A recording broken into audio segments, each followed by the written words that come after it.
Assalamualaikum warahmatullahi wabarakatuh. Alhamdulillah wassalatu wassalamu ala Rasulillah wa ala alihi wa sahbihi wa mawalah. Ikhwah wal akhwat yang dirahmati oleh Allah Subhanahu wa taala, insyaallah pada sore hari ini kita lanjutkan pembahasan dari pembahasan i'tiqad Imam Syafi'i dan Imam Al-Yasufi rahimahullahu taala. Nah, insyaallah nabda nuwasil darsana fi hadha al-masa fi i'tiqad Imam Syafi'i lil fadilatil Syekh Al-Yasufi rahimahullahu taala. Bismillahirrahmanirrahim. Alhamdulillah rabbil alamin. Wa asyhadu an la ilaha illallah wahdahu la syarika lahu wa asyhadu anna Muhammadan 'abduhu wa rasuluh. Sallallahu alaihi wa ala alihi wa sahbihi ajma'in. Assalamualaikum warahmatullahi taala wabarakatuh. شباب كيف الهمة إن شاء الله؟ صابرون صامدون بارك الله فيكم. ممكن أقرأ سمحت؟ أقرأ لأني يريد المعلق الآن. قال الإمام الياسوفي رحمه الله: باب صفة اعتقاد السنة. باب صفة اعتقاد السنة. السنة هنا صفة اعتقاد السنة.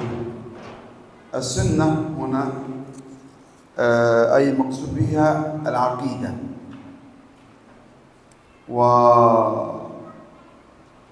والعلماء رحمهم الله تعالى يطلقون على الكتب المصنفة في الاعتقاد وأصول الدين يطلقون عليها السنة، ومن ذلك كتاب السنة لابن أبي عاصم رحمه الله، وكتاب السنة لعبد الله ابن الإمام أحمد بن حنبل،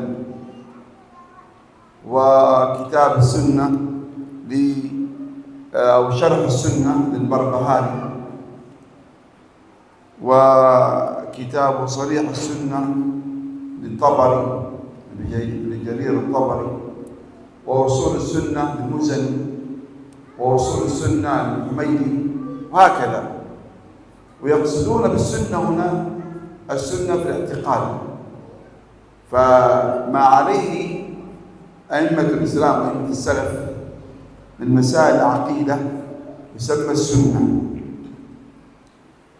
فليس المراد بالسنة هنا معناها المتعارف عليه عند الفقهاء هو ما يقابل الواجب الفرض، لا، ليس هذا المقصود. وليس المقصود بالسنة هنا ما يقصده علماء أصول الفقه، وهو خطاب الشرع غير ملزم، أو ما يثاب فاعله ويعاقب تاركه ولا يعاقب تاركه. لا، ليس المقصود بالسنة هنا مفهومة عند الأصوليين أو عند الفقهاء، وإنما مفهوم السنة هنا العقيدة، أي فيقال فلان سني في مقابل المبتدع، في مقابل المبتدع. فاستقر مصطلح أهل السنة والجماعة على إطلاق اسم السنة على من كان على عقيدة أهل السنة والجماعة، على من كان على عقيدة الصحابة الكرام رضي الله تعالى عنهم أئمة السلف وأهل السنة والجماعة، فيقال له فلان سني في مقابل فلان البدعي، أي خالف معتقد أهل السنة والجماعة. Nah, qala al-Imam Al-Yusufi rahimahullahu taala bab sifatu i'tiqadis sunnah. Itu bab tentang sifat i'tiqadis sunnah. Maka as-sunnah di sini, kata as-sunnah di sini maksudnya adalah i'tiqad atau akidah. Para ulama terdahulu itu biasanya menyebut kitab-kitab yang berkaitan dengan i'tiqad atau akidah itu dengan istilah atau nama atau judul as-sunnah. Dan banyak di antara kitab-kitab para ulama terdahulu itu menulis i'tiqad ataupun keyakinan dengan nama istilah as-sunnah. Ada kitab as-sunnah li Abi Asim, Sunnah li Imam Ahmad, Usul Sunnah Imam Ahmad, Syarh Sunnah li Imam Al-Barbahari, wa Syarh Sunnah li Al-Muzani, dan yang lainnya. Itu para ulama menulis kitab-kitab terdahulu itu menulisnya dengan nama As-Sunnah. Maka As-Sunnah di sini bukanlah maksudnya sebagaimana yang dipahami oleh para fuqaha, para ahli fikih atau juga para ulama usulul fiqh, yaitu sesuatu yang dikerjakan berpahala kemudian ditinggalkan tidak ada sanksi baginya. Bukan itu yang dimaksud dengan sunnah di sini. Tapi sunnah di sini maksudnya adalah akidah, yang berkaitan dengan akidah. Dan juga maksudnya di sini juga sunnah adalah ketika disebutkan sunni, yaitu orang mengikut ahlu sunnah, maka maksudnya lawan dari bid'i atau muqtadi, yaitu orang yang melakukan bid'ah atau ahlul bid'ah. Maka ahlu sunnah adalah orang yang berpegang di atas sunnah Nabi SAW. Lawannya adalah ahlul bid'ah yang dia melakukan kebid'ahan. Maka yang dimaksud di sini sunni adalah orang yang mengikuti Nabi SAW, sedangkan lawannya adalah mubtadi, orang yang melakukan bid'ah. Fulan dikatakan sunni, berarti dia berada di atas sunnah Nabi SAW. Lawan dari fulan mubtadi, yaitu maksudnya dia melakukan perbuatan bid'ah. Nah, أحسنت. قال تأليف الإمام الجليل شيخ الإسلام المجتهد أبي عبد الله محمد بن إدريس الشافعي رحمه الله تعالى ورضي الله عنه ونفع به آمين. بسم الله الرحمن الرحيم. رب يسر ويا كريم، اللهم صل على محمد وآله وصحبه وسلم. قال تعالى، ترجم هذا أم لا بس. Karangan dari Imam Al-Jalil Syekhul Islam Mujtahid Abi Abdillah Muhammad bin Idris Asy-Syafi'i. Semoga Allah SWT meridhai beliau dan beri manfaat. Amin. Bismillahirrahmanirrahim. Ya Allah, berikan kemudahan kepadaku ya Karim. Allahumma shalli wa sallim ala nabiyina ala Muhammad sallallahu alaihi wasallam wa sahabihi, dan sahabatnya dan sahabatnya. Nah. Qala ta'ala, laqad kana lakum fi rasulillahi uswatun hasanah. Wa qala ta'ala, ya ayyuhalladzina amanu athi'u Allah wa rasulahu wa la tawallu anhu wa antum tasma'un. فأمر الله تعالى باتباع رسوله وقبول قوله والقدوة به، فعلمنا اتباعه كما أمر الله تعالى، وأمر النبي صلى الله عليه وسلم بلزوم كتاب الله تعالى والتمسك به وبسنته. Nah, Allah SWT berfirman, sungguh di dalam diri Rasulullah SAW itu ada suri tauladan contoh yang baik. Dan juga Allah SWT mengatakan, wahai orang yang beriman, taatlah kepada Allah dan Rasulnya, dan janganlah kalian berpaling sedangkan kalian mendengar. Dan juga Allah SWT menyuruh untuk mengikuti sunnahnya, mengikuti Rasulullah SAW dan menerima perkataan beliau dan menjadikan beliau sebagai qudwah atau suri tauladan, dan mengajarkan kita untuk mengikutinya sebagaimana Allah SWT menyuruh, dan Rasulullah dan Nabi SAW menyuruh untuk menepati kitab Allah SWT dan berpegang teguh kepadanya, dan juga kepada sunnah Nabi SAW. فهنا الإمام الشافعي رحمه الله تعالى ابتدأ هذه الرسالة الصغيرة بالأمر أو بالتحثي على لزوم الاعتصام بالكتاب والسنة، الاعتصام بالكتاب والسنة. والاعتصام بالكتاب والسنة جاء الأمر به في القرآن والسنة، واستدل الإمام الشافعي على ذلك بقوله سبحانه وتعالى قد كان لكم في رسول الله أسوة حسنة، أي قدوة حسنة. والقدوة الحسنة تشمل القدوة في العبادات، والقدوة تشمل القدوة في العبادات وفي الاعتقاد وفي الدعوة والسلوك والمنهج. وأيضا استدل بقوله تعالى يا أيها الذين آمنوا أطيعوا الله ورسوله ولا تولوا عنه وأنتم تسمعون. وهذا فيه خطاب للمؤمنين، وأمر للمؤمنين بطاعة الله عز وجل وطاعة رسوله والنهي والتحذير من الإعراض ولا تولوا عنه. التولي هو الإعراض عن قبول ما جاء عن الله ورسوله صلى الله عليه وسلم.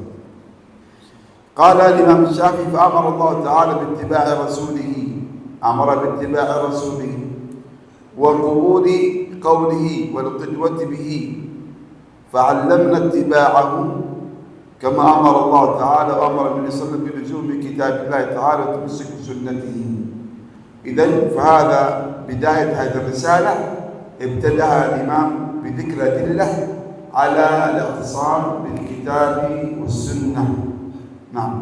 Nah, yang pertama sekali penulis memulai kitab ini dengan menyuruh kita untuk berpegang teguh dengan kitab Allah SWT dan sunnah Nabi SAW, di mana beliau Imam Syafi'i menyebutkan dalil di sini. Yang pertama firman Allah SWT dalam surah Al-Ahzab, sungguh dalam diri Rasulullah SAW itu ada uswah hasanah, yaitu suri tauladan yang baik, di mana uswah itu dalam mencakup beberapa hal, dalam hal ibadah kepada Allah SWT, dalam hal akidah, dalam hal suluk ataupun ibadah, walaupun dalam hal akhlak dan sebagainya.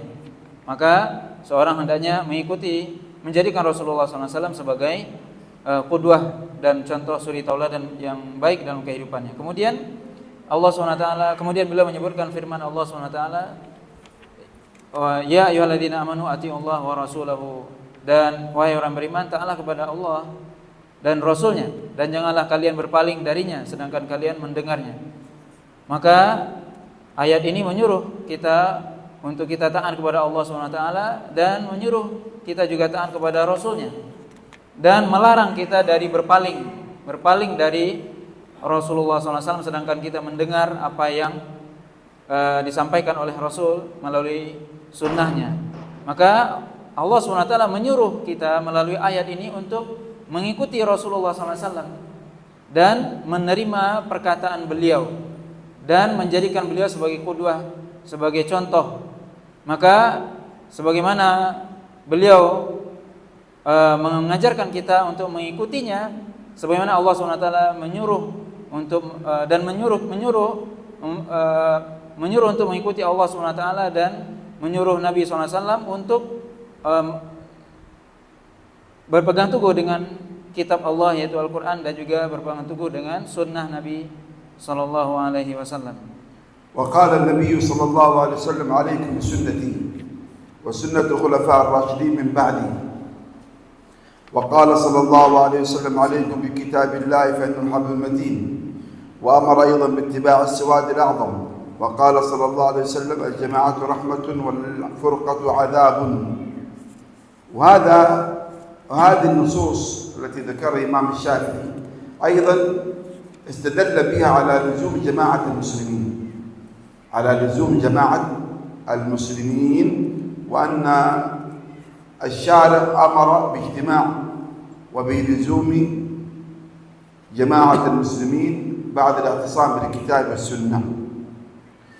ومن ذلك جماعة الصحابة رضي الله تعالى عنهم الذين ساروا على الهدي المبين الذي كان عليه النبي صلى الله عليه وسلم، بالذات الخلفاء الراشدين، سنة الخلفاء الراشدين. كذلك التمسك بكتاب الله عز وجل فإن حبل المتين، وأيضا اتباع السواد الأعظم. وهذا السواد الأعظم المقصود به جماعة المسلمين فنحن مأمورون باجتماع وبلزوم جماعة المسلمين، عدم الفرقة والنهي عن الفرقة والنهي عن الخروج عن جماعة المسلمين وإمامهم.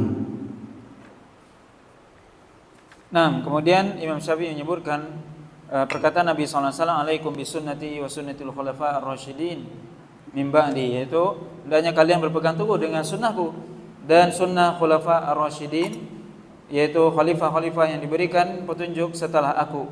Dan juga Rasulullah SAW mengatakan, alaikum bi kitabillah, hendaknya kalian berpegang teguh dengan kitab Allah SWT.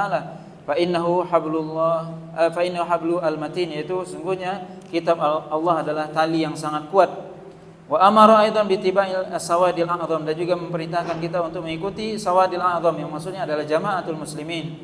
Kemudian Nabi juga mengatakan al-jama'atu rahmah wal furqatu adzab, bahwasanya jamaah itu adalah rahmat dan bercerai-berai itu adalah azab. Maka di sini setelah Imam Syafi'i menyebutkan perintah untuk berpegang teguh dengan Al-Quran dan Sunnah, kemudian beliau menyuruh kita untuk berpegang teguh senantiasa berada di tengah-tengah jama'atul kaum muslimin, jama'atul muslimin, hendaknya kita bersama-sama kaum muslimin, dengan beliau menyebutkan hadis tentang kita mengikuti sunnah Nabi SAW dan mengikuti khulafahnya, kemudian juga disuruh untuk berpegang teguh dengan kitabnya. Maka Nabi SAW menyuruh setelah itu senantiasa mengikuti sawadil a'zam, yaitu maksudnya adalah luzum jama'atul muslimin, senantiasa bersama jamaah kaum muslimin. Maka berarti kita dilarang untuk khuruj keluar dari jama'atul muslimin, untuk senantiasa bersama mereka. Dan Nabi SAW mengatakan al-jama'atu rahmah, bahwasanya berjamaah itu adalah rahmat, ya kebersamaan bersama-sama kaum muslimin akan mendatangkan rahmat dan kasih sayang Allah SWT. Sedangkan furqah, kita bercerai-berai, itu adalah azab. Nah, وقال تعالى تأكيدا لما قاله النبي صلى الله عليه وسلم ومن يشاقق الرسول من بعد ما تبين له الهدى ويتبع غير سبيل المؤمنين نوله ما تولى ونصله جهنم وساءت مصيرا. فعلمنا لزوم كتاب الله تعالى وسنة رسول الله صلى الله عليه وسلم وطريق جماعة المسلمين وترك الاختراع والابتداع. وفي هذا النقل الإمام الشافعي رحمه الله تعالى يؤكد على أهمية الإجماع ولزوم إجماع المسلمين.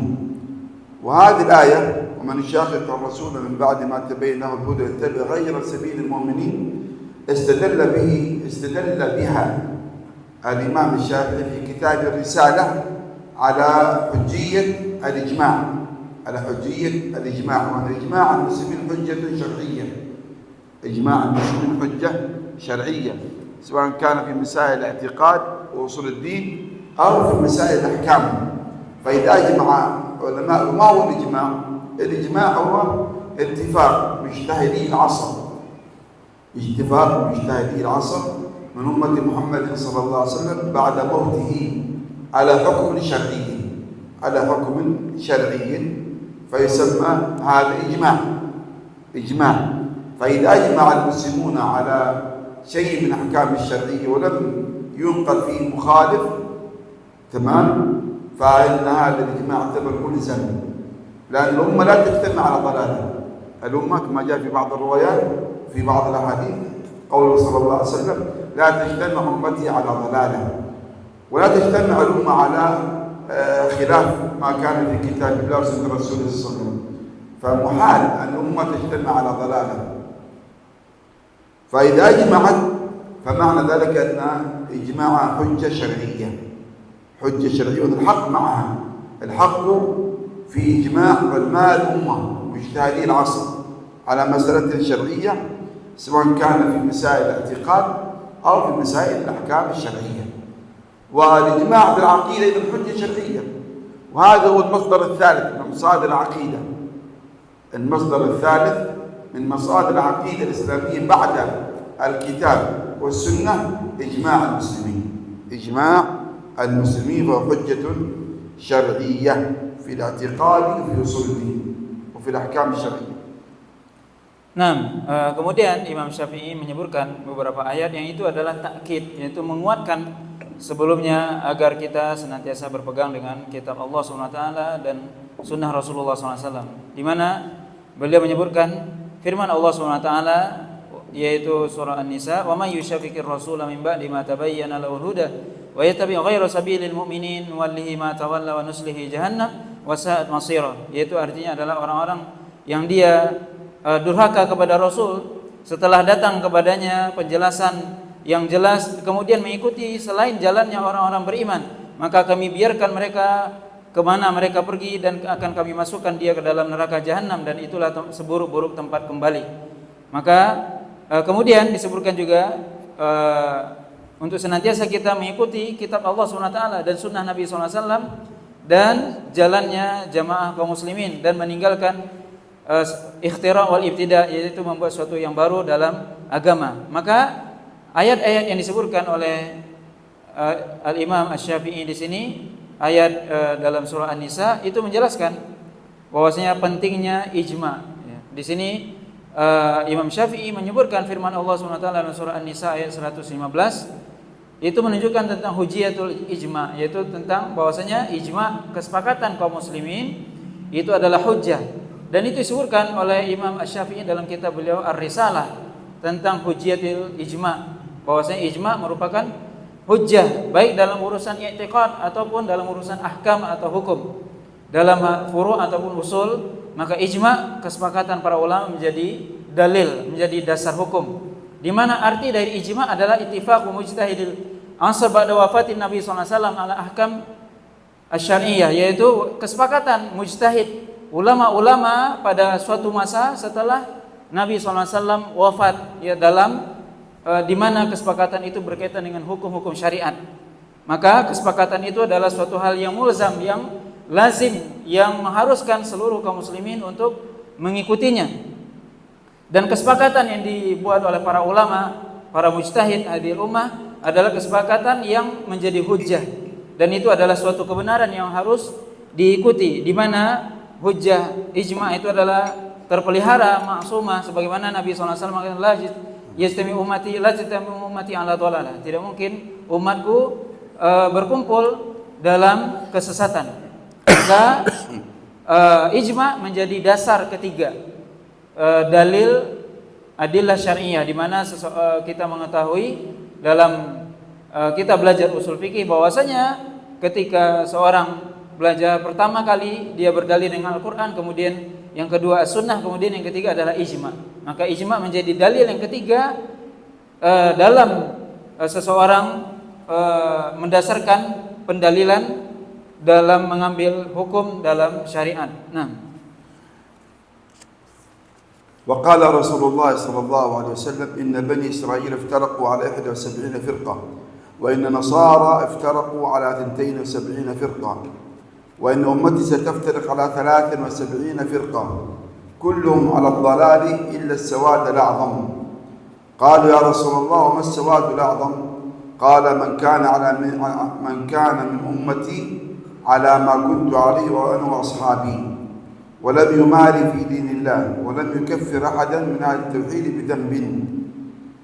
وذكر حديث بطوله وقال صلى الله عليه وسلم يد الله على الجماعة. هذا الحديث الذي ذكره النبي صلى الله عليه وسلم الحديث الذي ذكره الإمام الشافعي رحمه الله تعالى يسمى حديث افتراق أمة، يسمى حديث افتراق الأمة. وهذا الحديث دار حوله جدل طويل في ثبوته، والخلاصة أن الحديث صحيح ثابت بمجموع طرقه، وقد روي عن جمع من الصحابة كأبي هريرة، وأيضا روي عن أنس بن مالك وعن معاذ بن أبي سفيان، وروي أيضا عن ابن عباس وعبد الله بن مسعود. فالحديث هذا حديث افتراق الأمة ثابت بمجموع طرقه وهو صحيح، وتناقله العلماء أئمة السلف وحكموا عليه بالصحة والقبول، حتى قال الإمام السيوطي أنه حديث متواتر معنويا.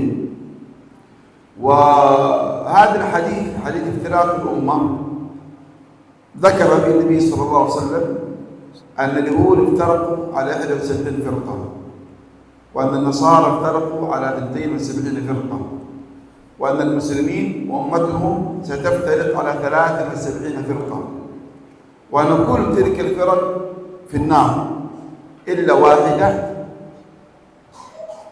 تسمى الفرقة الناجية.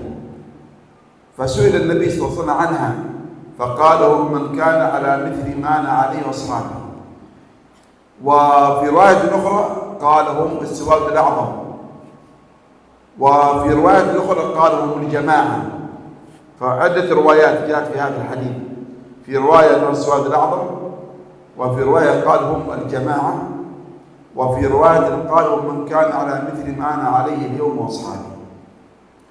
وهذه الروايات كلها صحيحة، وإن كان في بعضها ضعف، لكن بمجموع الطرق والشواهد تتقوى إلى درجة الصحة والحسن بعضها. لذلك العلماء قبلوا هذا الحديث وتناقلوه واستشهدوا به واحتجوا به على وجود وعلى ظهور الافتراق في أمة الإسلام، وأن الأمة ستفترق. والنبي صلى الله عليه وسلم حكم على 72 فرقة بالنار، فتسمى الفرق الهالكة، الفرق الهالكة. والفرقة الوحيدة الناجية تسمى الفرقة الناجية التي نجت من النار يوم القيامة. ثم بين النبي من هي هذه الفرقة الناجية، فذكر النبي صلى الله عليه وسلم ضابطا لها. لم يقل فلان وفلان، ولم يقل جماعة فلان أو الجماعة الفلانية، لا، لم يسمي النبي من هي هذه الفرقة، ولكن النبي صلى الله عليه وسلم ذكر ضابطا وذكر حدا لها، من التزم هذا الضابط فهو من فرقة الناجية. فقال صلى الله عليه وسلم هم من كان على مثل ما أنا عليه وأصحابي. فمن كان على مثل ما كان عليه النبي وصحابته فهو من فرقة الناجية التي تسلم من الافتراق في الدين. وقوله صلى الله عليه وسلم ومن كان على مثل ما أنا عليه اليوم وأصحابه، يقصد به أي كان على هديهم وعلى طريقتهم وعلى عقيدتهم وعلى منهجهم في الاعتقاد والعبادة والدعوة والمنهج والسلوك.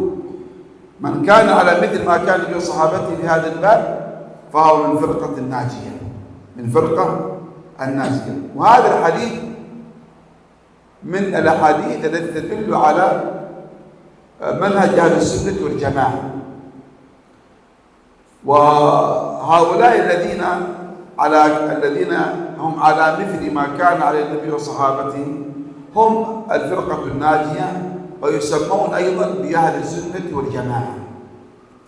طيب اشرح بعدين. Nah, kemudian Imam Syafi'i menyebutkan hadis Rasulullah SAW, yaitu bahwasanya Bani Israel akan terpecah belah menjadi 71 golongan, dan juga orang-orang Nasrani akan terpecah menjadi 72 golongan, dan umatku akan terpecah menjadi 73 golongan. Seluruhnya berada dalam kesesatan kecuali As-Sawadul A'zam. Kemudian mereka, para sahabat, bertanya, wahai Rasulullah SAW, siapakah Sawadul A'zam? Maka beliau menjawab, yaitu orang yang senantiasa makan mangkana min ummati ma ala ma kuntu alaihi ana wa ashabi, yaitu orang-orang dari umatku yang mereka senantiasa mengikuti apa yang aku lakukan dan juga para sahabatku, yang mereka tidak berjidal atau berdebat dalam agama Allah SWT, dan juga tidak mengkafirkan seorang pun dari ahlu tauhid dengan dosa. Maka ini yang disebutkan dalam hadis, kemudian disebutkan hadis secara panjang, kemudian juga disebutkan perkataan Nabi SAW, yadullahi alal jamaah, bahwasanya tangan Allah bersama atau di atas jamaah. Kemudian disebutkan bahwasanya ini adalah hadis yang sering disebut dengan hadis iftiraqul ummah, yaitu hadis tentang perpecahan umat. Bahwasanya hadis ini disebutkan dalam beberapa riwayat yang sebagiannya dilemahkan oleh sebagian para ulama, tetapi dengan majmu' turuq, dengan banyaknya riwayat-riwayat tersebut, maka hadis itu sahih. Diriwayatkan juga dari Abu Hurairah, dari Anas, dari Muawiyah, dan juga para sahabat yang lain. Bahkan Imam As-Suyuti mengatakan bahwasanya hadis ini sampai derajat mutawatir maknawi. Maka ini menunjukkan bahwasanya hadis ini tsabit, hadis ini benar-benar menjadi hujjah di kalangan para ulama, sehingga mereka berhujjah dengannya. Kemudian disebutkan dalam beberapa riwayat tersebut ketika menjelaskan bahwasanya seluruh umat ini akan terpecah menjadi 73 golongan, kemudian ada kecuali satu golongan, di mana 72 golongan itu adalah disebut al-firaq halikah, yaitu kelompok-kelompok yang akan binasa. Kemudian ada satu yang disebut An-Najiyah, yang selamat.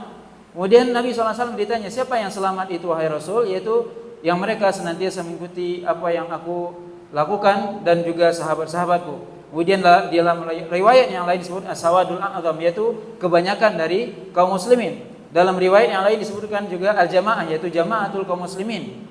Maka ini beberapa riwayat yang disebutkan oleh para ulama dari sahabat Nabi SAW yang menunjukkan bahwasanya seluruh firqah, seluruh kelompok-kelompok yang disebutkan oleh Nabi SAW itu yang disebut dengan firqah al-halikah yang mereka binasa, hanya satu yang tidak. Kemudian Nabi SAW tidak menyebutkan tentunya dalam hadis ini nama kelompok yang akan selamat tersebut, tidak disebutkan namanya, tapi Nabi hanya menyebutkan dhabit, yaitu sifat dari mereka. Siapa yang selamat hanya disebutkan dhabit ataupun sifat dari mereka. Siapa mereka? Yaitu yang senantiasa mengikuti aku dan sahabatku. Maka maksudnya apa? Yaitu senantiasa mengikuti petunjukku, senantiasa mengikuti apa yang ada di atas agamaku, baik itu dalam hal i'tiqad, dalam hal ibadah, dalam hal suluk ataupun yang lainnya. Maka inilah yang dimaksud dengan hadis iftiraqul ummah. Wa qaul Nabi sallallahu alaihi wasallam, "Man kana ala mithli ma ana alaihi wa ashabi." Kun hadha yadullu ala manhaj ahli sunnah wal jamaah. Ala manhaj ahli sunnah wal jamaah wa annahum ala الصراط المستقيم وعلى الهدي النبوي وعلى هدي صحابته صلى الله عليه وسلم في مسائل الاعتقاد. هذا الحديث فيه أمر وفيه نهي. أما النهي فهو النهي عن الافتراق في الدين، وأما الأمر فهو الأمر بلزوم جماعة المسلمين ولزوم هدي النبي صلى الله عليه وسلم وصحابته. أما الافتراق في الدين فالنصوص كثيرة جاءت في النهي عن الافتراق في الدين، والافتراق هنا قال ستفترق أمتي، ولم يقل ستختلف أمتي، لأن الافتراق أشد ذما من الاختلاف. الاختلاف قد يكون أحيانا محمودا وقد يكون أحيانا مذموما، أما الافتراق فهو كله مذموم. الافتراق كله مذموم، وكل افتراق اختلاف وليس كل اختلاف افتراق. فالأمة اختلفت في مسائل الأحكام الشرعية، حتى الصحابة اختلفوا في الأحكام الشرعية، في المسائل الاجتهادية، في المسائل الفقهية، اختلفوا في أحكام المواليد، اختلفوا في بعض أحكام الصيام، واختلفوا في بعض أحكام الصلاة. هذا الاختلاف يسمى اختلاف التنوع، اختلاف التنوع، وهو خلاف المحمود، لأنه نشأ عن اجتهاد وعن نظر في الأدلة، فاختلفت الاجتهادات في الأدلة فاختلفت الأحكام الشرعية. وهذا ما عليه المذاهب الأربعة عند أهل السنة، الشافعية والحنابلة والمالكية والحنفية. هذا اختلاف يسمى اختلاف تنوع، هذا ليس مذموما ما دام الاختلاف عن دليل عن حجة وعن اجتهاد. أما الاختلاف المذموم وهو الافتراق، ويسمى اختلاف التضاد، وهذا اختلاف التضاد المقصود به الافتراق الذي يؤدي وهو خصيصا الاختلاف في أصول الدين، اختلاف في أصول الدين. فالأمة الإسلامية افترقت في دينها للأسف الشديد في مسائل أصول الدين، لاختلاف مسائل العقيدة ومسائل الاعتقاد. فالمذاهب الأربعة عند أهل السنة، الحنفية والمالكية والشافعية والحنابلة، وإن كانوا مختلفين بالذات الأئمة، نتكلم على الأئمة الأربعة، دعك من الاتباع فيهم خلاف أصل العقيدة، لكن الأئمة الأربعة الإمام أبي حنيفة والشافعي وأحمد بن حنبل ومالك بن أنس رحمه الله لم يكن يختلفون في مسائل العقيدة، لم يكن يختلفون في مسائل الاعتقاد، كانت عقيدتهم واحدة. وإن كان أبو حنيفة في مسألة الإيمان يعني خالف في هذا المسألة، لكن اختلافه ليس اختلافا تضاد. فهم اتفقوا على مسائل الإيمان، مسائل الاعتقاد، ولم يختلفوا فيها ولم يفترقوا فيها، فعقيدتهم واحدة، عقيدتهم واحدة. أين وقع الافتراق؟ الافتراق وقع في أصول الدين عند الأتباع ومن بعدهم، حيث افترقوا في دين الله عز وجل في مسائل الاعتقاد، في مسائل الأسماء والصفات، في مسائل الإيمان، في مسائل الأسماء والأحكام، في مسائل الإمامة. هذه 4 أهم مسائل اختلاف في الأمة الإسلامية، 4 مسائل افترقت في الأمة الإسلامية: موضوع الأسماء والصفات، والأسماء والأحكام، والإيمان، والقضاء والقدر، القضاء والقدر، تمام، والإمامة. 5 مسائل. هذا وقع فيها افتراق في الأمة الإسلامية. وأول افتراق ظهر في المسلمين كان افتراق الخوارج، افتراق الخوارج في زمن أمير المؤمنين علي بن أبي طالب رضي الله تعالى عنه، ثم بعد ذلك تبعه افتراق الشيعة، ثم القدرية، ثم بعد ذلك ظهرت الجهمية، ثم المرجئة، وهكذا حتى افترقت الأمة إلى فرق شتى في مسائل العقيدة. في هذه المسائل التي ذكرت لكم وقع فيها الافتراق في المسلمين، وبقي أهل السنة والجماعة على الأصل الذي كان عليه النبي وصحابته، متمسكون بالكتاب والسنة معتصمون بهما، لذلك نجاهم الله من الافتراق فسمى الفرقة الناجية، نجاهم الله من الافتراق في الدين وبقوا على الأصل. أما من افترق في دين الله عز وجل فتسمى الفرق الهالكة. Nah, kemudian ketika Rasulullah SAW menyebutkan yaitu ma'ana alaihi al-yawm wa ashabi, yaitu artinya adalah yang mengikuti aku dan para sahabatku, maka ini menunjukkan adalah manhaj ahlus sunnah wal jamaah. Perkataan ini menunjukkan manhaj ahlus sunnah wal jamaah. Dan sebenarnya kalau kita perhatikan hadis iftiraqul ummah ini, di dalamnya ada perintah dan larangan. Larangan untuk kita berpecah belah dan perintah untuk senantiasa mengikuti jamaatul muslimin. Maka kita diperintahkan untuk mengikuti jamaah kaum muslimin dan mengikuti apa yang dilakukan oleh Nabi SAW dan para sahabatnya, dan dilarang kita untuk berpecah belah, karena berpecah belah itu adalah sesuatu yang mazmum, yang tercela. Adapun ikhtilaf, adapun perbedaan pendapat, maka itu tidak semuanya mazmum, tidak semuanya tercela. Ikhtilaf itu yaitu perbedaan pendapat ada 2 macam, ada yang mazmum, ada yang mahmud, yaitu ada yang tercela, ada yang terpuji. Maka yang tercela adalah maksudnya iftiraq, yaitu terpecah belah. Adapun yang mahmud, yang terpuji adalah contohnya perbedaan pendapat dalam masalah ibadah, sholat dan sebagainya. Perbedaan dari sisi ijtihad, hukum dan sebagainya. Yang itu perbedaan itu berdasarkan dalil atau hasil dari ijtihad para ulama.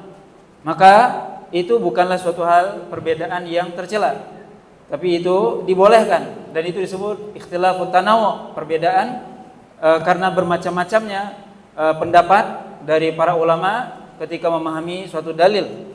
Maka adapun yang tercela adalah ikhtilafut tadad, yaitu ikhtilaf yang menyebabkan iftiraq, yaitu terjadinya perpecahan, di mana ini biasanya terjadi dalam usuluddin, dalam perkara akidah dan usul agama. Maka perpecahan atau ikhtilaf dalam usuluddin ini adalah suatu hal yang tercela, yang kita dilarang untuk ikut di dalamnya. Dan disebutkan bahwasanya perpecahan dalam hal agama ini terjadi dalam beberapa hal. Yang pertama dalam masalah asma wa sifat, ya, terjadi perpecahan di antara kaum muslimin dalam persoalan nama dan sifat Allah SWT. Kemudian dalam masalah iman, tentang iman, kemudian masalah imamah, kemudian tentang qada dan qadar, takdir Allah SWT. Maka ini di antara bentuk perpecahan yang terjadi di tengah-tengah umat. Adanya orang-orang Khawarij, kemudian Syiah, kemudian Qadariyah, Jabariyah dan seterusnya.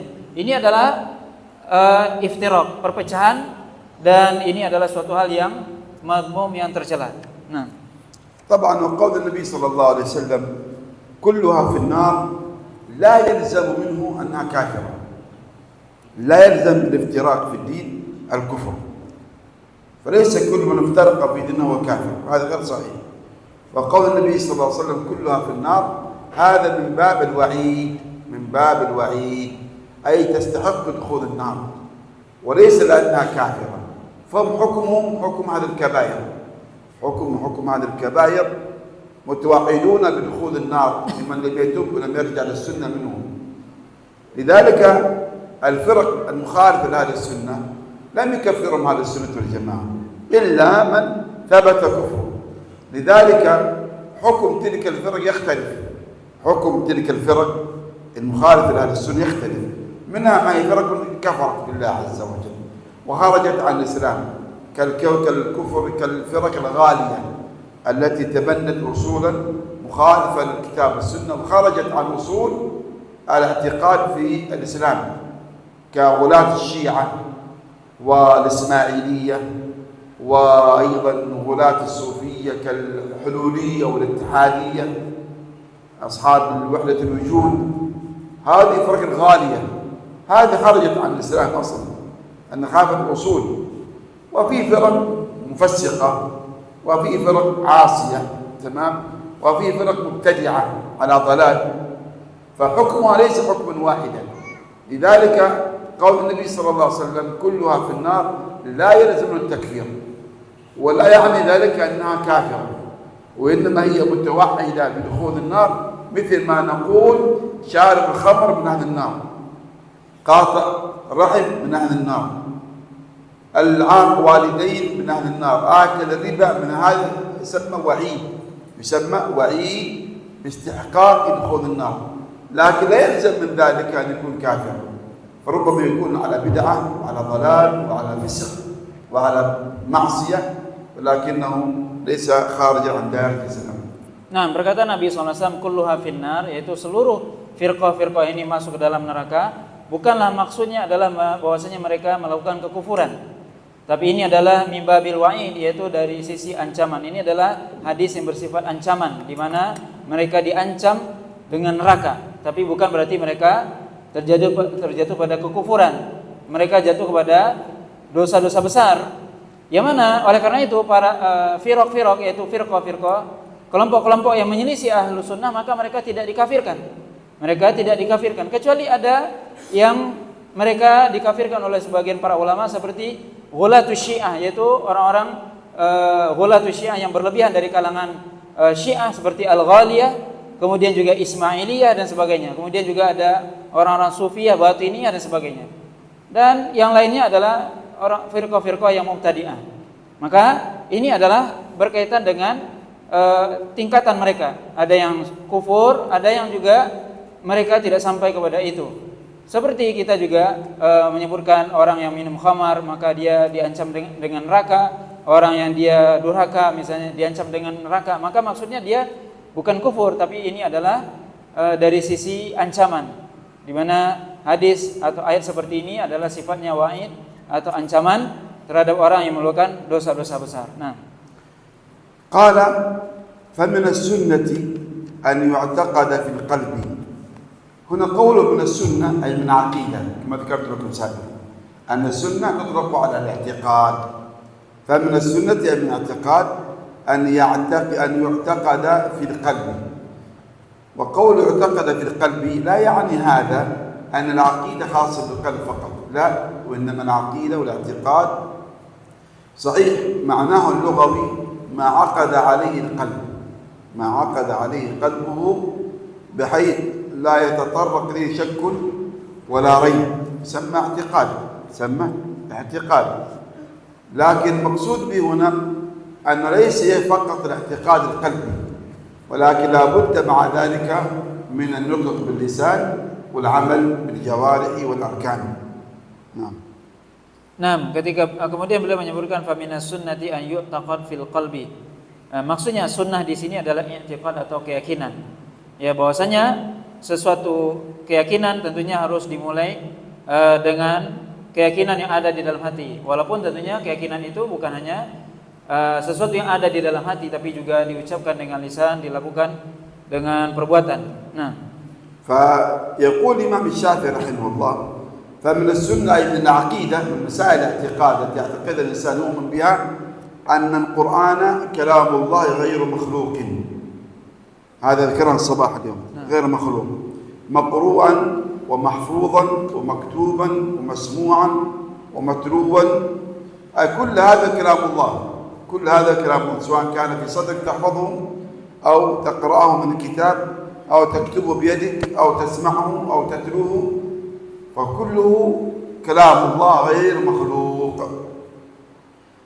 Nah, maksudnya sekarang adalah bahwasanya sesuatu yang harus kita yakini, permasalahan i'tiqad adalah bahwasanya Al-Qur'an adalah kalamullah, perkataan Allah SWT, ghairu makhluk, bukanlah makhluk, yang mana kalam Allah SWT itu baik itu yang dibaca, yang dihafal, yang ditulis ataupun yang didengar dan yang dibaca. Dan tidak ada bedanya antara yang dibaca ya, maka ini semua adalah kalamullah, perkataan Allah SWT, dan sudah kita bahas tadi tentang bahwasanya Al-Qur'an adalah kalamullah, perkataan Allah SWT. Nah, إذن القرآن كلام الله حقيقة تكلم به حرفا وصوتا، وأنه لا فرق بين القراءة والمقروء والتلاوة والمتلو والقول والمقول، والدليل على ذلك قوله تعالى، أي مقصد الإمام الشافعي أن كل هذا يسمى قرآن كلام الله عز وجل. فما الدليل أن القرآن كلام الله؟ ما الدليل؟ قال الإمام الشافعي: الدليل على ذلك قوله تعالى: وإن أحد من المشركين استجارك فأجره حتى يسمع كلام الله، فسماه كلام الله، هذا القرآن الكريم. وقال تعالى: يسمعون كلام الله ثم يحرفون من بعد ما عقلوه وهم يعلمون، يعني من رسول الله صلى الله عليه وسلم ومن فيه. نعم، هذا لفظ جميل من الإمام الشافعي، استنباط. يقول: ما الدليل أن المقروء كلام الله والمتلو كلام الله؟ ما الدليل؟ قال: هذه الآية حتى يسمعون كلام الله. طيب السؤال: ممن يسمعونه؟ من الرسول، فالرسول يتلو كلام الله فسماه الله كلام الله عز وجل. فالمتلو مع أن الرسول يتكلم به، والرسول صلى الله عليه وسلم يتلوه بلسانه، ومع ذلك سماه الله كلام الله، فدل على أن المتلو كلام الله والمقروء كلام الله عز وجل، حتى لو كان قرأه البشر. نعم، واضح شيخ. Nah, maka di sini dijelaskan ya bahwasanya tidak ada perbedaan antara qiraah, yaitu bacaan dan yang dibaca, dan tilawah, bacaan, dan juga matlu yang dibaca juga sama. Al-qaul yaitu perkataan, wal maqul yang dikatakan. Maka ini semua adalah sama, ya, bacaan ataupun yang dibaca, yang dikatakan, perkataan ataupun yang dikatakan. Maka itu adalah semua adalah kalamullah, perkataan Allah SWT, di mana Al-Quran adalah kalamullah hakikatan, yaitu perkataan Allah SWT yang sebenarnya, yang Allah SWT berbicara dengannya. Maka kemudian kita perlu dalil. Di sini disebutkan dalil bahwasanya Al-Quran kalamullah apa? Yaitu firman Allah SWT dalam surah At-Taubah. Allah katakan, jika salah seorang di antara orang-orang musyrik itu meminta perlindungan kepada engkau, maka berikanlah perlindungan sampai dia mendengarkan kalam Allah, sampai dia mendengarkan perkataan Allah SWT. Maka di sini dalam ayat ini jelas-jelas Allah SWT menamakan Al-Quran sebagai kalamullah, perkataan Allah SWT. Maka di sini jelas ya, siapa yang mereka sampai mereka mendengar. Siapa yang baca? Yang baca adalah Rasul. Maka yang didengar adalah sesuatu yang didengar adalah Al-Quran. Dan yang membaca adalah Rasulullah SAW, yang mana Rasulullah SAW membaca dengan lisannya, dan orang kafir mendengar dengan telinganya. Maka yang didengar adalah Al-Quran, yang dibaca oleh Nabi adalah Al-Quran. Nah. Wa qala ta'ala: innama qawluna lisyai'in idza aradnahu an naqula kun fayakun. Kun fayakun, idan qawl, wal qawl fi sawt harf. Qul fayakun. Wa qala ta'ala: qul la ijtama'at al-insu wal jinnu ala an ya'tu bimithli هذا القرآن لا يأتون بمثله ولو كان بعضهم لبعض ظهيرا. فكما أن الله لا مثيل له، الله لا مثيل له، لا في ذاته ولا في صفاته ولا في ربوبيته ولا في ألوهيته ولا في أسماء وصفاته ولا في أفعاله، فكذلك كلامه لا مثل له تعالى، لأن كل مخلوق له مثل. فدلت هذه الآية على صحة ما قلنا، أي أن القرآن كلام الله وليس كلام البشر. نعم. Nah, kemudian juga tadi disebutkan ayat ya bahwasanya mereka mendengar perkataan Allah Subhanahu wa taala kemudian mereka merubah-rubahnya setelah mereka mengetahui dan setelah mereka memahaminya, sedangkan mereka mengetahuinya. Kemudian juga disebutkan jika wa inna ma qauluna li syai'in idza aradnahu an naqula lahu kun fayakun, bahwasanya perkataan kami terhadap sesuatu jika kami menghendakinya maka kami mengatakan kun fayakun, maka jadi maka jadilah. Maka dalam ayat ini jelas bahwasanya Allah Subhanahu wa taala mengatakan sesuatu kemudian terjadilah. Maka ini jelas bahwasanya adalah ini perkataan Allah, yaitu kalamullah, perkataan Allah Subhanahu wa taala. Yang mana perkataan Allah tidak ada yang semisal dengannya. La matsila lahu, tidak ada yang semisal dengannya dari perkataan makhluk. Nah, wa qad rawa Mu'adz bin Jabal radhiyallahu ta'ala anhu anna Rasulullah sallallahu alaihi wasallam qala as-sab'u man fihinna ila ad-dark al-asfali ila ath-thara wa ila at-tin al-asfali wa ila ar-riq al-haffafa ila man ta'at rihi al-hudud kullu dhalika makhluqun ma akhadha al-Qur'ana فإنه كلام الله تعالى. لكن هذا الحديث ضعيف لم يثبت بل يكاد يكون موضوعا. وعن ابن عباس رضي الله عنه قال القرآن كلام الله تعالى ليس بمخلوق. هذا الحديث ضعيف عن ابن عباس، لأن هذه مسألة خلق القرآن لم تكن معروفة في زمن الصحابة، جاءت متأخرا بعد الصحابة بقرون أو بفترة طويلة، ليس بقرون. ولذلك ما نقل عن ابن عباس هنا فهو ضعيف لم يثبت. لكن معروف الصحابة رضي الله تعالى عنهم لم يقولوا بخلق القرآن، ولم ينقل أحد منهم قال بخلق القرآن، بل الصحابة يؤمنون بأن القرآن كلام الله ليس مخلوقا. نعم. Kemudian disebutkan di sini hadis ya, langsung pindah ke bawah, yaitu hadis yang diriwayatkan dari Mu'adz bin Jabal radhiyallahu ta'ala bahwasanya Rasulullah SAW bersabda, yaitu bumi yang 7 lapis ini dan apa yang ada di dalamnya semua sampai ke dasar yang paling bawah, sampai ke tanah dan juga yang paling bawah, sampai juga angin yang paling tipis, yang paling ringan, dan juga segala sesuatu yang tidak ada batasnya. Seluruh hal itu adalah makhluk kecuali Al-Qur'an.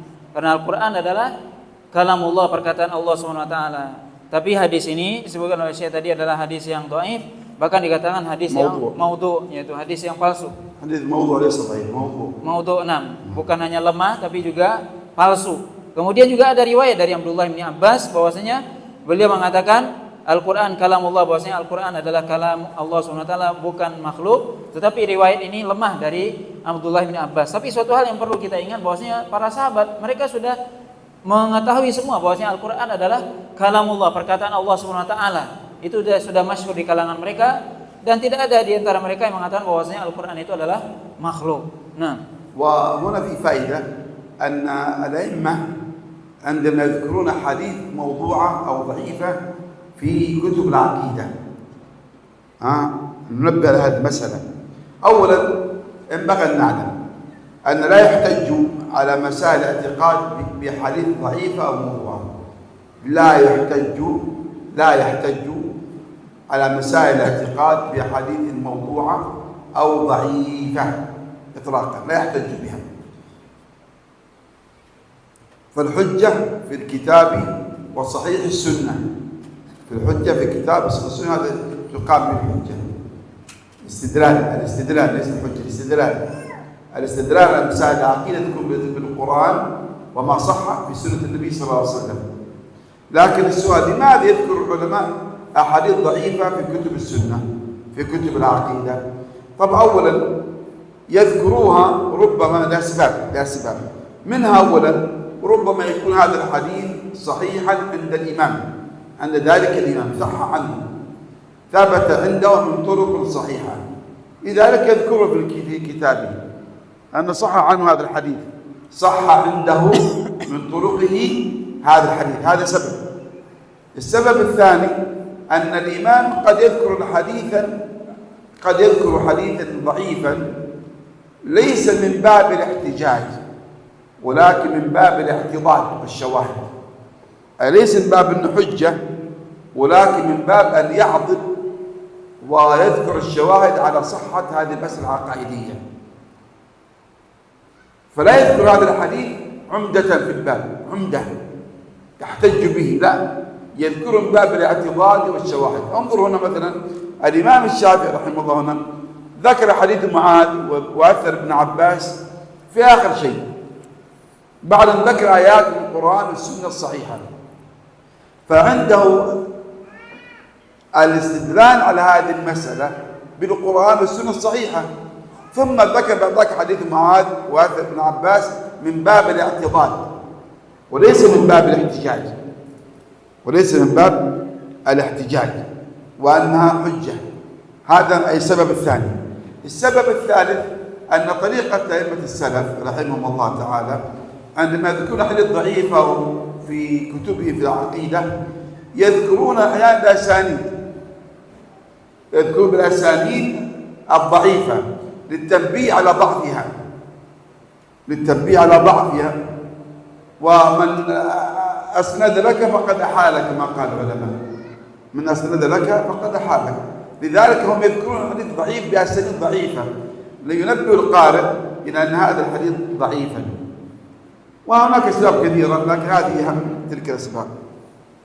Nah, tentunya para ulama ketika ya menyebutkan ini hadis dhaif ya ataupun hadis yang palsu bahkan dalam kitab-kitab akidah ya, tentunya kita perlu mengetahui bahwasanya para ulama sepakat ya, dalam hal akidah tentunya tidak boleh beramal dengan hadis yang dhaif ataupun bahkan yang palsu.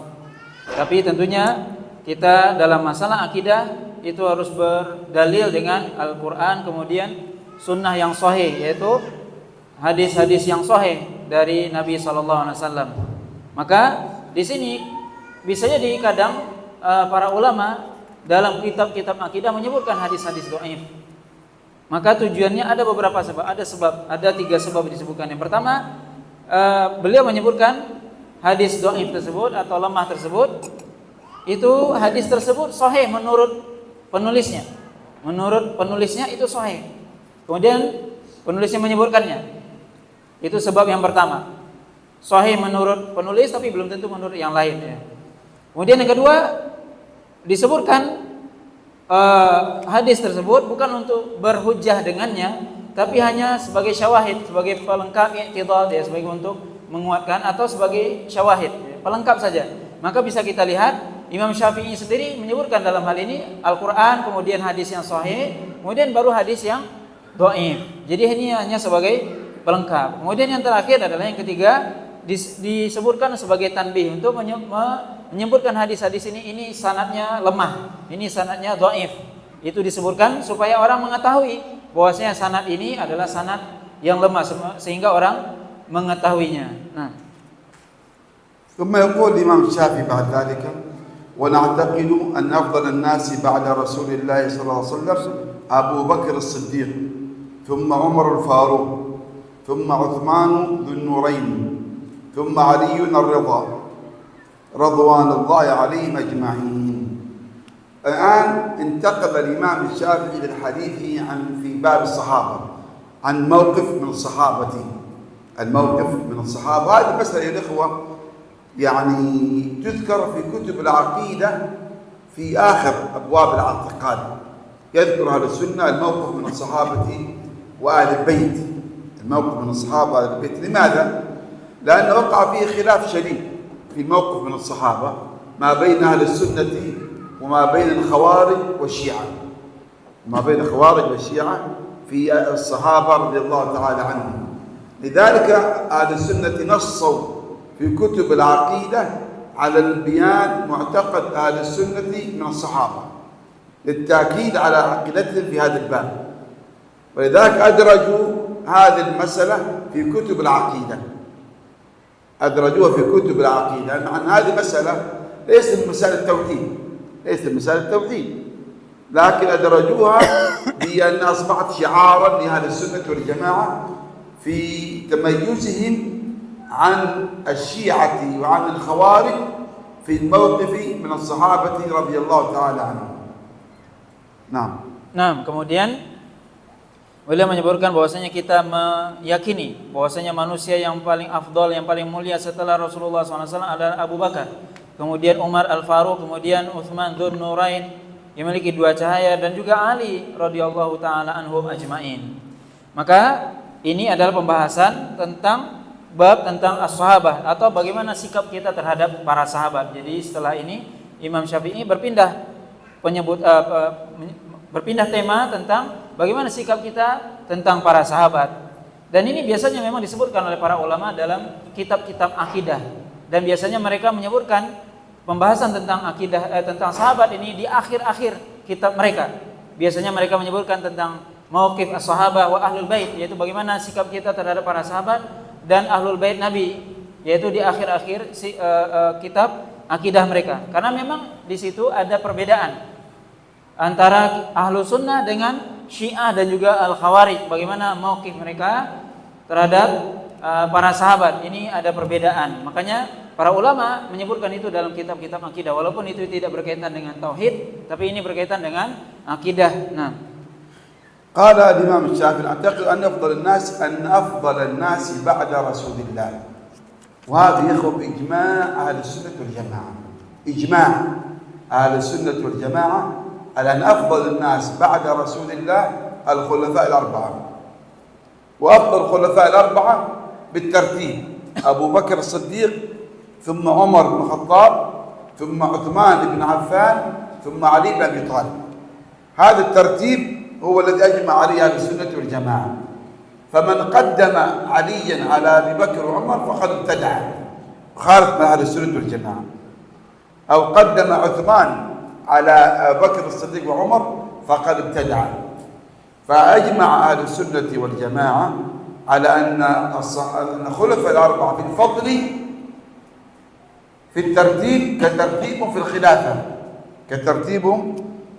كترتيبهم في الخلافة، فأفضلهم أبو بكر الصديق، ثم عمر، ثم عثمان بن عفان، ثم علي بن أبي طالب. هؤلاء هم أفضل الصحابة الأربعة الخلفاء الراشدين رضي الله تعالى عنهم. Nah, ini ketika disebutkan bahwasanya manusia yang paling utama setelah Nabi SAW adalah Abu Bakar, kemudian Umar, kemudian Utsman, kemudian Ali.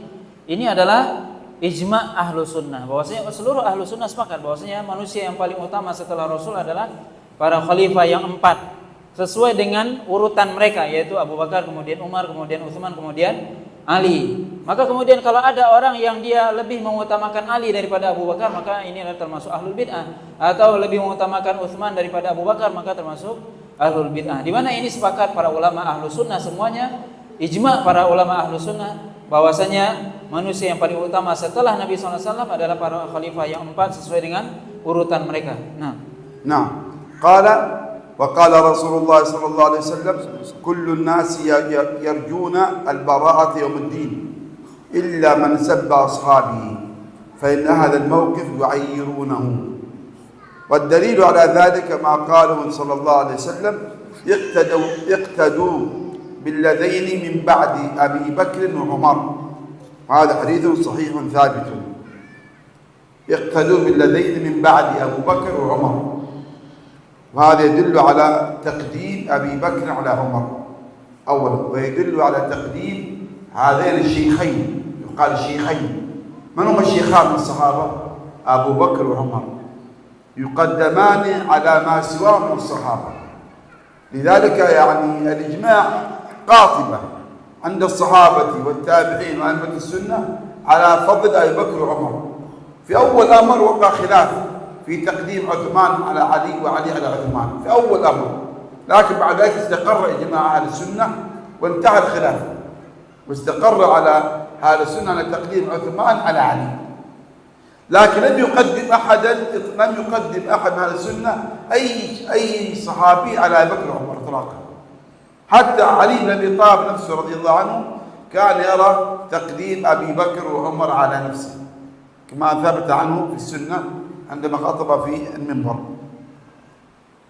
Nah, kemudian disebutkan perkataan Rasulullah SAW, yaitu setiap manusia itu mengharapkan keselamatan pada hari kiamat kecuali orang yang mereka mencela sahabat-sahabatku. Maka ahli mauqif, orang-orang yang di mahsyar, melaknat mereka.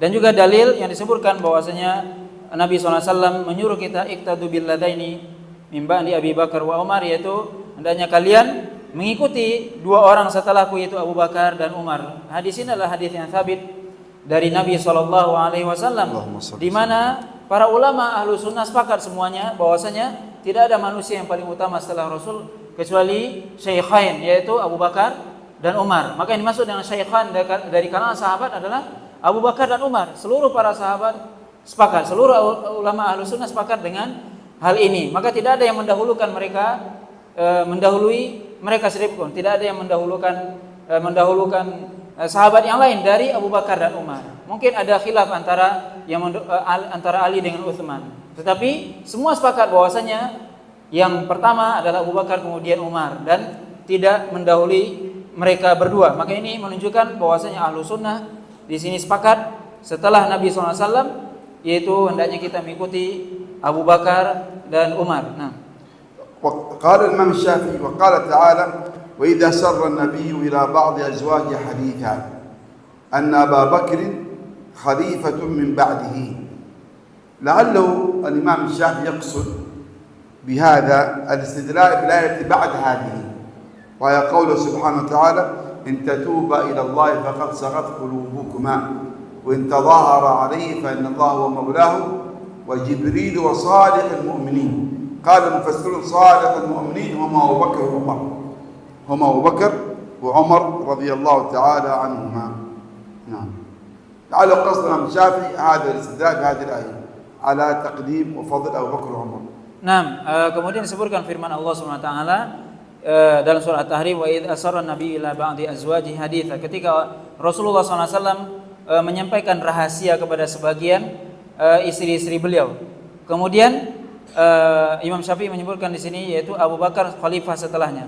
Mungkin maksud Imam Syafi'i adalah ayat setelahnya, in tatuba ilallahi faqad saghat qulubukuma wa in tadha'ara alaihi fa innallaha huwa maulahu wa jibril wa salihul mu'minin. Maka maksud dari salihul mu'minin adalah Abu Bakar dan Umar. Jadi maksudnya di sini adalah ayat setelah ini, yaitu di situ disebutkan salihul mu'minin, yaitu maksudnya adalah Abu Bakar dan Umar. Maka di sini inilah istidlal dari Imam Asy-Syafi'i tentang ayat ini. Nah, قال وقد قال صلى الله عليه وسلم لا تجتمع أمتي على الضلالة، لا تجتمع أمتي على الضلالة، وقد اجتمعت أمته على خلافة أبي بكر بعده. نعم، هذا هو دليل الإجماع على إمامة أبي بكر الصديق.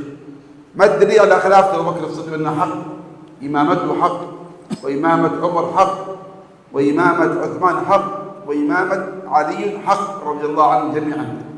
ما الدليل على ذلك على خلافة أبي بكر؟ طبعا إجماع الصحابة، أجمع الصحابة على خلافته رضي الله تعالى عنه بعد موت النبي صلى الله عليه وسلم، فإمامته حق وخلافته حق، فمن أنكرها فهو من أهل البدع. نعم. كم. Nah, kemudian disebutkan perkataan Nabi SAW, la tajtami'u ummati ala dhalalah, yaitu tidak berkumpul umatku di atas kesesatan. Dan sepakat umat Nabi SAW atas khilafahnya Abu Bakar setelah beliau. Maka ini menunjukkan bahwasanya khilafah Abu Bakar itu ditetapkan dengan ijma, di mana para sahabat ketika itu ijma sepakat tentang kekhalifahan Abu Bakar setelah Nabi SAW. Maka kekhalifahan Abu Bakar itu adalah suatu hal yang hak, yang benar, yang ditetapkan dengan ijma'nya para sahabat, kemudian juga kekhalifahan Abu Bakar dan juga sahabat setelahnya. Maka ini menunjukkan ya sekali lagi bahwasanya kekhalifahan Abu Bakar itu disepakati oleh para sahabat. Nah, qala thumma ala at-tartib أي ترتيب الخلافة، أبو بكر ثم عمر ثم عثمان ثم علي، فدل على أنها ما اجتمعت إلا على الحق، أي الأمة اجتمعت على خلافة هؤلاء الأربعة بالترتيب، وهو إجماع على الحق، لأن الأمة لا تجتمع على ضلالة. وقد قال صلى الله عليه وسلم الخلافة بعدي 30 سنة ثم تصير ملكا عضوضا. هذا الحديث ثابت صحيح. وكان آخر الخلافة من علي رضي الله عنه 30 سنة. فدلت كل هذه الدلالات الظاهرة أنهم كانوا على الصواب والحق على ترتيب ما ذكرناه. نعم الخلافة 30 سنة كما ذكر النبي صلى الله عليه وسلم، وهي خلافة أبو بكر وعمر وعثمان وعلي، و6 أشهر من خلافة الحسن بن علي. خلافة الحسن بن علي هذه 30 سنة كاملة، خلافة الصحابة الأربعة هؤلاء. ثم تصير ملكا عضوضا، أي في زمن يعني بعد ذلك انتقلت الأمة في الإمامة من الخلافة إلى الملك العضوض. نعم. Nah, kemudian disebutkan tsumma ala tertib, maksudnya adalah kekhalifahan para khalifah itu, yaitu Abu Bakar, kemudian Umar, kemudian Utsman, kemudian kemudian Ali. Bahwasanya ini menunjukkan bahwasanya kekhalifahan itu disepakati oleh seluruh umat. Istama'at anha majtama'at illa 'alal haq. Bahwasanya kekhalifahan Rasyidin yang 4 itu adalah disepakati oleh para ulama dan disepakati oleh seluruh para sahabat, dan itu adalah di atas kebenaran. Kemudian Nabi SAW mengatakan bahwasanya khilafah setelah aku ada 30 tahun. Kemudian setelah itu akan ada para raja-raja yang zalim. Maka di sini disebut, kemudian akhir dari khilafah adalah Ali radhiyallahu ta'ala anhu yang menggenapkan 30 tahun. Maka ini seluruhnya menunjukkan secara zahir, secara jelas bahwasanya mereka semua para khalifah yang 4 di atas kebenaran sesuai dengan tertib ataupun urutan mereka. Dan ini bisa kita lihat bagaimana khalifah Abu Bakar, kemudian Umar, kemudian Utsman, kemudian Ali itu 30 tahun ditambah dengan kekhalifahan Hasan bin Ali selama 6 bulan. Maka itu semuanya genap menjadi 30 tahun yang mereka semua berada di atas kebenaran. Nah, ثم يقول الإمام الشافعي ونعتقد أن الخير والشر من الله. نعم، لا ننتقل الإمام الشافعي إلى الإيمان بالقضاء والقدر، الإيمان بالقضاء والقدر. تمام. ونعتقد أن الخير والشر من الله. الخير من الله عز وجل والشر من الله سبحانه وتعالى. الخير بأمره وقضائه وإرادته ومشيئته وحكمه وعلمه ومحبته ورضاه، أي أن الله أمر بالشر، عفوا استغفر الله، أن الله أمر بالخير، أن الله أمر بالخير وأراد الخير وشاء الخير وحكم به وعلمه وأحبه. طيب الشر، قال والشر بإرادته وقدرته وقدره عفوا وقضائه ومشيئته وحكمه وعلمه. نعم، الشر أيضا بإرادة الله. الشر الموجود الآن في الأرض هو بعلم الله، علم الله ذلك وأراده وشاءه وقضاه وحكم به، لكن ليس بأمره ولا برضاه ولا بمحبته. فالله لا يحب الشر ولا يأمر بالشر ولا يرضى عن الشر ولا يحب الشر سبحانه وتعالى، لكن قدره بحكمة أراد الله عز وجل. فالله قد يقدر الشر ليس حبا في الشر، ولكن حبا لما بعد الشر. وهذا من حكمة الله سبحانه وتعالى في تقدير الشر، في تقدير الشر. فالشر من الله، لأن لا يقع شيئا في هذا الكون إلا بعلم الله وخلق الله عز وجل وإرادته ومشيئته. حتى الشر وقع بعلم الله ووقع بإرادة الله ووقع بمشيئة الله ووقع بعلم الله. لكن هل الله يحب الشر؟ لا. هل الله يريد الشر؟ لا. هل الله قضى وأمر بالشر؟ لا. فهمت هذه؟ لأن الشر لا يحب الله عز وجل، لكن أمر به أو لكن قدره، لكن الله قدره بحكمة أرادها عز وجل من وراء ذلك، كما سنبين إن شاء الله تعالى. Nah, kemudian Imam Syafi'i mengatakan, dan kita berkeyakinan atau meyakini bahwasanya kebaikan dan keburukan adalah dari Allah SWT, bahwasanya kebaikan itu dengan perintahnya, dengan takdirnya, dengan kemauan dan kehendaknya, dengan hukumnya, dengan ilmunya, dengan kecintaannya, keridhoannya dan keridhoannya. Dan keburukan itu adalah dengan kehendaknya, dengan takdirnya, dengan qada'nya dan juga kemauannya dan hukumnya dan juga ilmunya. Tetapi keburukan itu bukanlah dengan perintahnya ataupun keridhoannya dan juga tidak dengan kecintaannya. Ini menunjukkan bahwasanya ya ini adalah perkataan Imam Syafi'i sekarang berbicara tentang takdir, berbicara tentang qada dan qadar. Setelah tadi berbicara tentang sahabat, maka berbicara tentang takdir. Bahwasanya segala kebaikan yang terjadi di muka bumi ini adalah kebaikan itu adalah dengan perintah Allah SWT, itu dengan takdirnya Allah SWT, dengan kehendak Allah, dengan kemauan Allah, dengan hukumnya Allah, dengan ilmunya, dengan kecintaannya dan keridhoannya. Itu semua kebaikan yang terjadi di muka bumi ini. Tetapi keburukan itu hanya dengan kehendaknya, dengan takdirnya, dengan kemauannya dan hukumnya dan ilmunya. Tetapi keburukan yang terjadi itu bukanlah bagian dari perintahnya, karena Allah SWT tidak memerintahkan untuk melakukan keburukan, dan juga bukan dengan keridhoannya, karena Allah tidak ridho terhadap keburukan, dan juga bukan dengan kecintaannya, artinya Allah SWT tidak cinta kepada keburukan. Tetapi segala sesuatu itu terjadi, keburukan misalnya, itu karena kehendak Allah SWT dan takdirnya. Dan bisa jadi Allah SWT mentakdirkan yang buruk, tapi sebenarnya di balik keburukan itu atau setelah keburukan itu ada kebaikan. Nah, قال الإمام الشافعي الدليل على ذلك على أن الله عز وجل خلق الخير وخلق الشر وقدره. قال قوله تعالى إنا كل شيء خلقناه بقدر.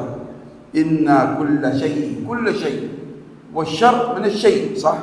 الشر من الشيء فقدره الله عز وجل، فخلقه الله عز وجل. وقال تعالى وإن تصبهم حسنة يقول هذه من عند الله. وقال تعالى وإذا أراد الله بقوم سوءا فلا مرد له. إذا أراد الله إرادة الله بقوم سوء فلا مرد له.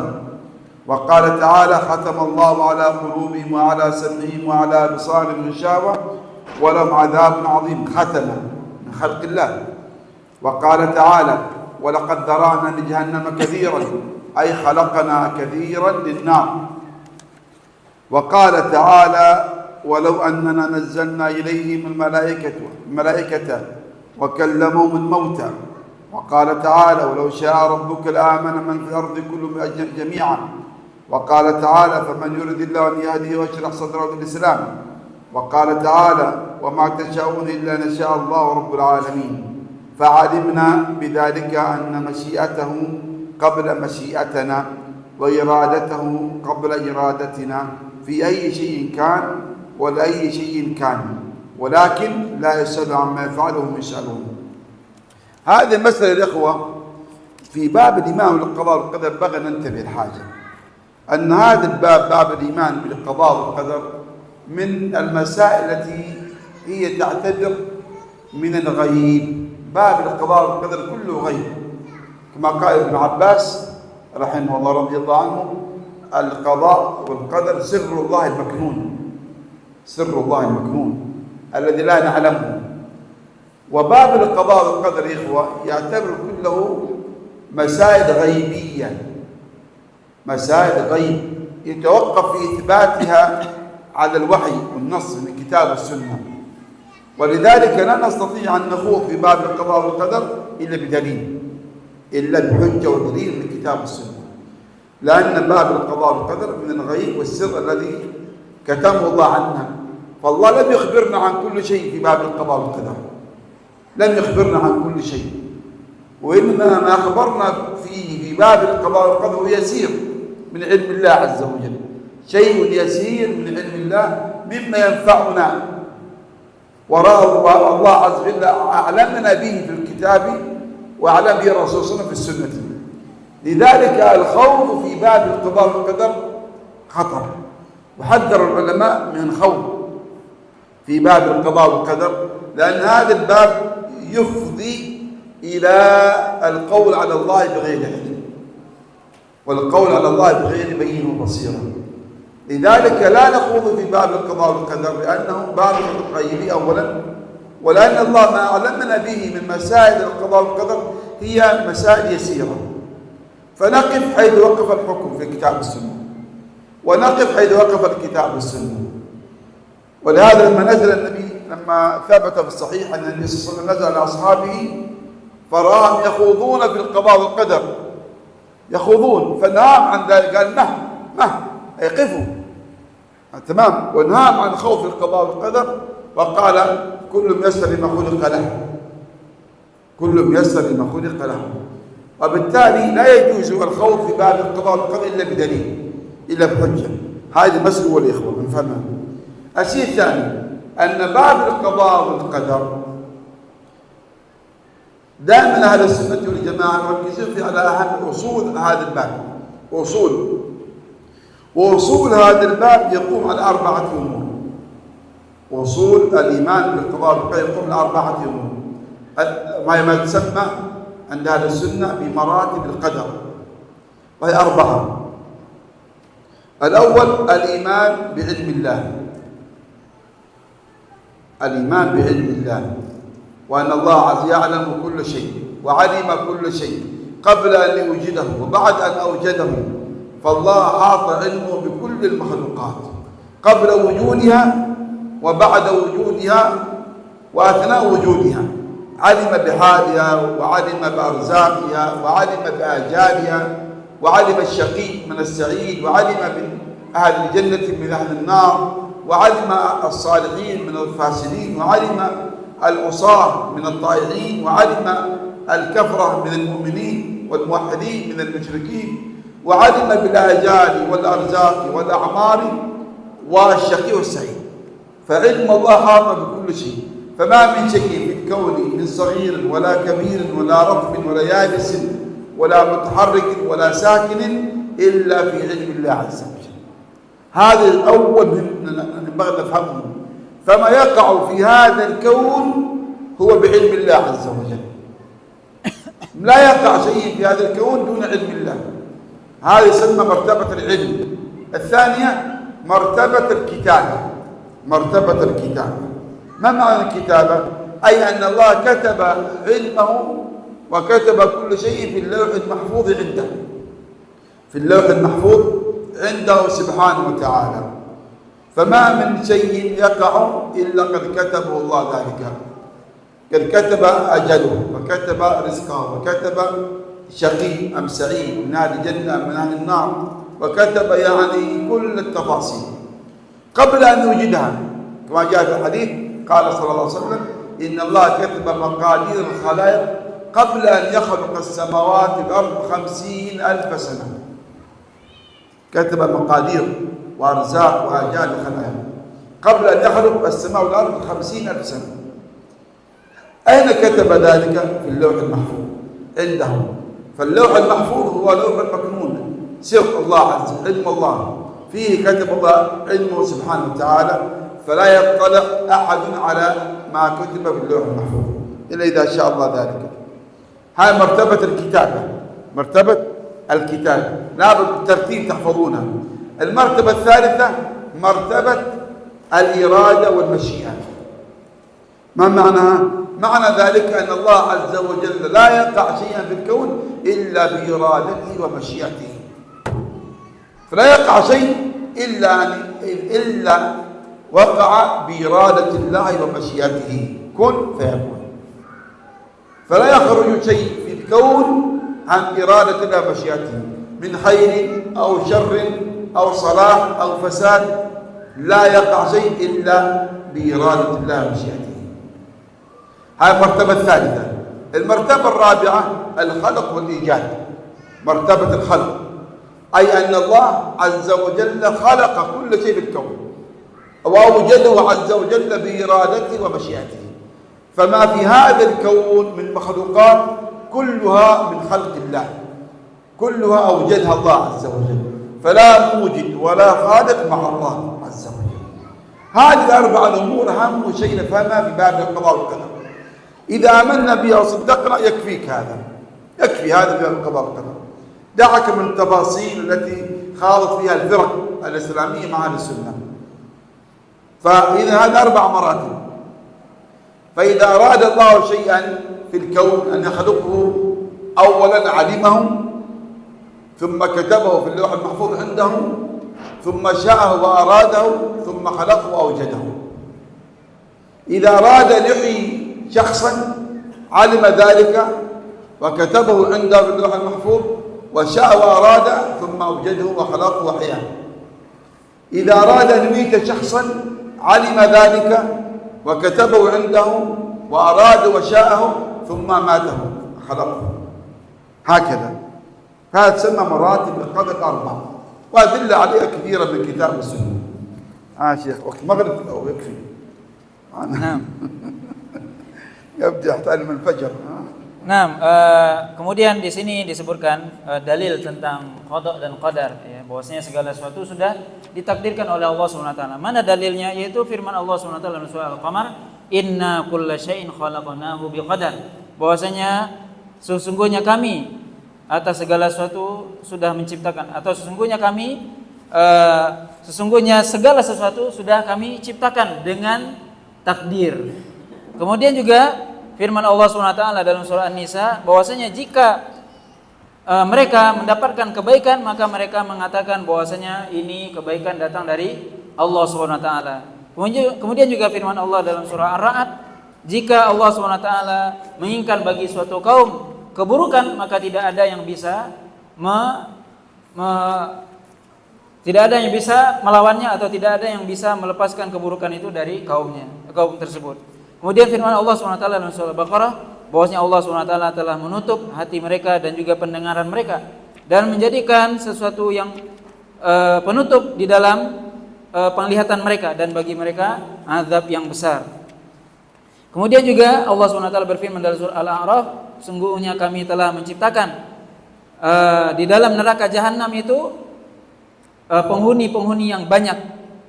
Kemudian juga Allah SWT berfirman dalam surah Al-An'am, dan kalau seandainya kami menginginkan, maka kami akan turunkan kepada mereka malaikat, dan mereka dan orang-orang yang sudah meninggal akan berbicara kepada mereka.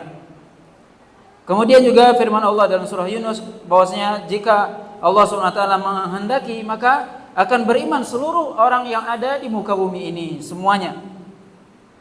Kemudian juga firman Allah SWT dalam surah Al-An'am, siapa yang Allah SWT inginkan baginya hidayah, maka Allah bukakan hatinya kepada Islam. Kemudian juga surah At-Takwir, yaitu dan tidaklah kalian menginginkan sesuatu kecuali Allah SWT Rabbul Alamin juga menginginkannya. Maka dengan ini kita mengetahui bahwasanya masyiah atau kehendak Allah SWT itu sebelum kehendak kita, dan kemauan Allah sebelum kemauan kita, dalam segala hal dan untuk apapun juga. Dan tetapi Allah SWT mengatakan, Allah SWT tidak ditanya tentang apa yang Allah lakukan, sedangkan mereka manusialah yang akan ditanya terhadap apa yang mereka lakukan. Kemudian di sini Syekh menyebutkan bahwasanya berkaitan dengan bab tentang takdir atau qadar ini ada beberapa hal yang harus kita perhatikan. Yang pertama, babul qadar ghaibi, yaitu masalah qadar adalah masalah yang gaib, di mana masalah yang gaib tidak mungkin kita bisa beriman dengannya kecuali dengan sesuatu yang ada datang dari Al-Quran dan Sunnah. Dan bahkan Abdullah bin Abbas mengatakan al-qadar sirrullahi maknun, bahwasanya qadar itu adalah rahasia Allah yang tersembunyi. Maka tidak boleh kita membahas qadar terlalu dalam, di mana Allah SWT tidak menyampaikan, memberitakan kepada kita tentang qadar itu kecuali sedikit saja yang berkaitan, yang bermanfaat buat kita. Maka kita tidak boleh berbicara terlalu dalam masalah takdir atau qadar, di mana para ulama justru melarang kita terlalu mendalam berbicara masalah takdir, karena hal itu bisa membawa kita kepada berbicara terhadap atas nama Allah tanpa ilmu. Maka ini merupakan suatu hal yang dilarang untuk kita berbicara masalah takdir terlalu mendalam. Di mana juga Nabi pernah menyebutkan ada sebagian sahabat yang mereka berbicara dalam masalah takdir, kemudian Nabi melarang mereka, tinggalkan, jangan kalian berbicara masalah takdir. Kemudian Nabi SAW mengatakan, kullun muyassarun lima khuliqa lahu, bahwasanya segala sesuatu itu diberikan oleh Allah SWT kemudahan terhadap sesuatu yang Allah sudah takdirkan baginya.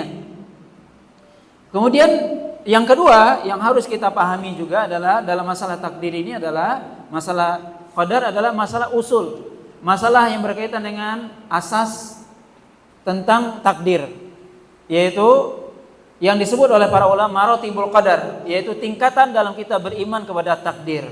Di sini para ulama menyebutkan 4 maratib, ya. Ada 4. Yang pertama al-ilmu, yaitu berilmu. Bahwasanya maksudnya adalah bahwasanya Allah SWT mengetahui segala sesuatu yang terjadi di muka bumi ini. Allah SWT tahu siapa yang sehat, siapa yang sakit, siapa yang kaya dan miskin, siapa yang kuat, siapa yang lemah dan seterusnya. Siapa yang bergerak, siapa yang tidak bergerak dan sebagainya. Segala sesuatu yang terjadi di muka bumi ini semuanya di dalam ilmu Allah SWT. Baik sesuatu yang akan terjadi, yang sedang terjadi dan yang sudah terjadi, maka semua dalam ilmu Allah Subhanahu wa taala. Kemudian yang kedua al-kitabah, yaitu penulisan, bahwasanya segala sesuatu yang terjadi, yang telah terjadi, yang sedang terjadi dan yang akan terjadi sudah dituliskan oleh Allah SWT seluruhnya di Lauhil Mahfuz. Bahwasanya Rasulullah SAW mengatakan, Innallaha kataba maqadiru kulli syai' qabla an yakhluqa samawati bi 50 alf sanah. Bahwasanya Allah SWT telah menuliskan takdir segala sesuatu 50.000 tahun sebelum Allah SWT menciptakan langit dan bumi. Maka Allah SWT seluruhnya telah menuliskan segala takdir, apa yang sudah terjadi, yang akan terjadi dan yang akan terjadi sudah dituliskan oleh Allah SWT di Lauhil Mahfuz. Ini yang kedua. Yang kemudian yang ketiga al-iradah wal masyiah, yaitu kemauan dan kehendak Allah SWT. Maksudnya adalah tidak ada segala sesuatu yang terjadi di muka bumi ini, di alam semesta ini, kecuali mengikuti kemauan dan kehendak Allah SWT. Apapun yang terjadi di muka bumi ini, yang telah terjadi, sedang terjadi dan yang akan terjadi, semuanya mengikuti kehendak Allah SWT. Tidak ada yang keluar dari kehendak Allah SWT. Kemudian yang terakhir, yang keempat adalah al-khalq wal ijad, yaitu penciptaan. Bahwasanya segala sesuatu itu sudah diciptakan oleh Allah SWT. Allahu khaliqu kulli syai'. Bahwasanya Allah SWT telah menciptakan segala sesuatu. Maka inilah segala sesuatu yang terjadi di muka bumi adalah makhluk bagi Allah SWT. Kita semua adalah makhluk. Segala sesuatu yang terjadi adalah makhluk. Maka cukup bagi kita beriman dengan 4 hal ini, 4 maratibul qadar. Ini cukup bagi kita, dan kita tinggalkan pembicaraan yang mendalam tentang masalah takdir. Dan ini insya Allah akan memberikan keselamatan bagi kita, di mana memang para ulama melarang kita untuk berbicara mendalam dalam masalah takdir. Cukup kita memahami 4 usul, 4 maratib al-qadar yang dijelaskan oleh para ulama. Nah, لما ذكرنا مسألة أن الله خلق الخير وخلق الشر وأمر بالخير لم يأمر بالشر، يحب الخير ولا يحب الشر. هذه المسألة يا إخوة تدخل في باب الإرادة والقدر، يسمونها أهل السنة والجماعة يقسمون القدر إلى قسمين: قدر كوني وقدر شرعي. القدر الشرعي يتعلق بمحاب الله ومرضاته، يتعلق بمحاب الله ومرضاته، فكل ما أحبه الله، فكل ما يحبه الله ويرضاه وأمر به، هذا يقال قدره شرعا، قدره شرعا.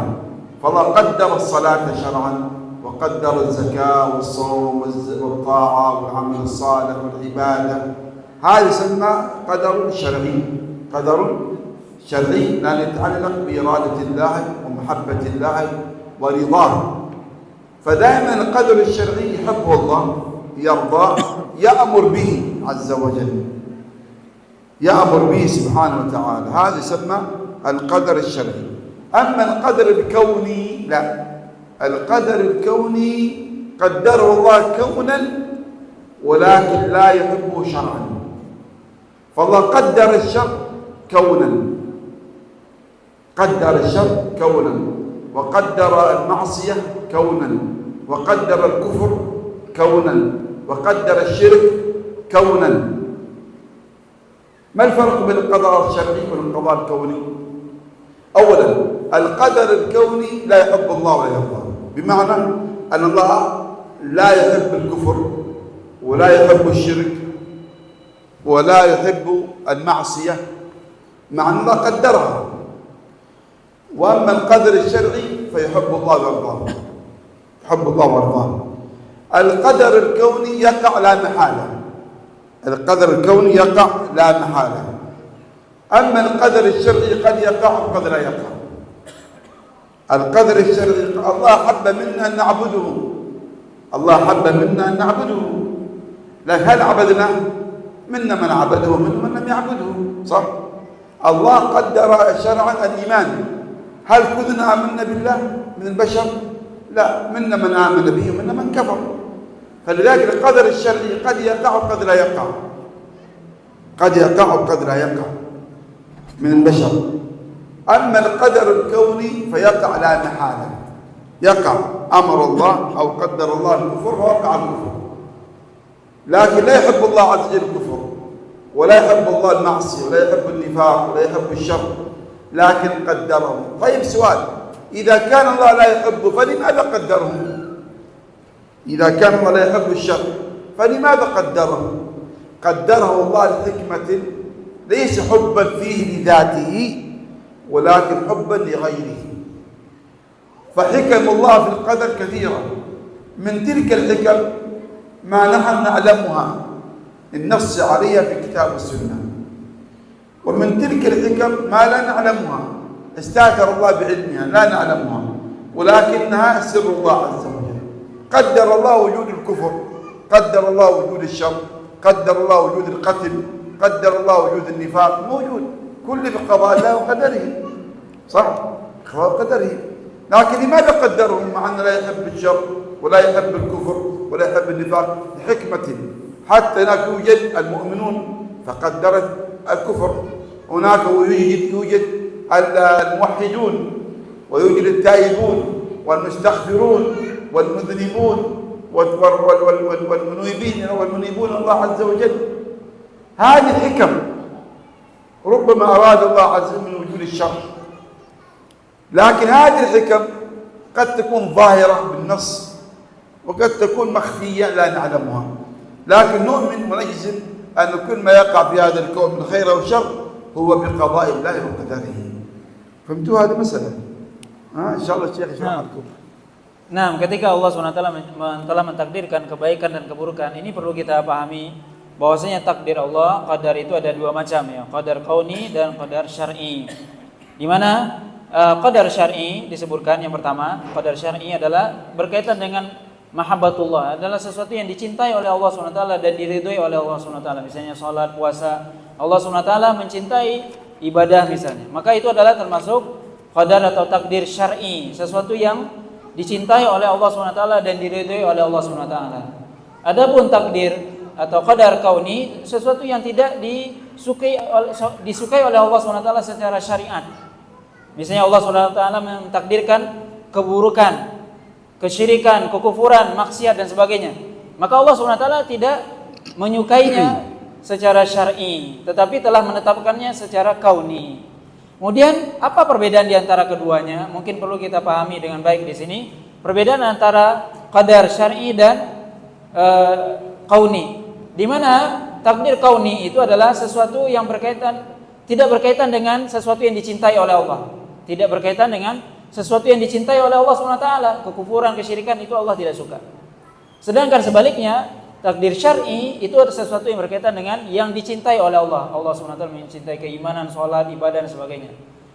Itu yang pertama. Yang kedua, takdir kauni itu mesti terjadi. La mahalah, ya kok la mahalah, artinya pasti terjadi, tidak ada pilihan lain. Pasti terjadi karena Allah SWT sudah mentakdirkannya, pasti terjadi. Sedangkan takdir syar'i itu bisa jadi terjadi ya kok la ya kok, artinya bisa jadi terjadi, bisa jadi tidak. Misalnya keimanan, bisa jadi ada orang yang beriman, ada yang tidak beriman. Maka ini adalah perbedaan dua takdir ini, yaitu perbedaan antara takdir kauni dan syar'i. Kemudian jika ada yang bertanya, jika Allah SWT tidak menyukai sesuatu Ya, kenapa Allah SWT menciptakannya, mentakdirkannya? Maka jawabannya adalah karena ada hikmah di balik itu. Allah SWT ketika tidak menyukai keburukan, tidak menyukai maksiat dan sebagainya, maka Allah mentakdirkan itu ada, terjadi, tetapi Allah tidak menyukainya. Maka Allah takdirkan itu karena ada hikmah di balik itu. Ada hikmah di balik itu yang perlu kita ketahui. Yang mana disebutkan? Bisa jadi kita mengetahui hikmahnya, disebutkan oleh Allah dalam Quran atau dalam Sunnah, atau juga tidak kita ketahui hikmahnya. Dan tentunya di antara hikmah misalnya ketika Allah SWT mentakdirkan keburukan dan semuanya agar orang bertaubat kepada Allah SWT, agar orang beristighfar kepada Allah SWT. Allah ingin itu. Maka ini adalah rahasia di balik takdir kauni. Bisa jadi sesuatu itu tidak dicintai oleh Allah SWT, tapi ditakdirkan karena ada hikmah di balik itu yang Allah inginkan, seperti bertobat, istighfar dan sebagainya. Nah, wallah. طيب سأقرأ ونختم وقت المغرب الآن. أي نعم. وقال صلى الله عليه وسلم القدرية مجوس هذه الأمة. هذا الحديث يعني روي عن ابن عمر مرفوعا عند أبي داود، لكنه لم يثبت مرفوعا، ثبت موقوفا من قول ابن عمر. القدرية من هم القدرية؟ القدرية هم فرقة ينفون القدر، ينفون القدر ويقولون أن الله لم يقدر الأقدار وإنما أمر أنف، وينفون أن الله خلق أفعال العباد، فسموا قدرية لأنهم نفوا وأنكروا قضاء الله وقدره، فسموا قدرية. لماذا قال مجوس؟ مجوس هذه الأمة. المجوس من هم المجوس؟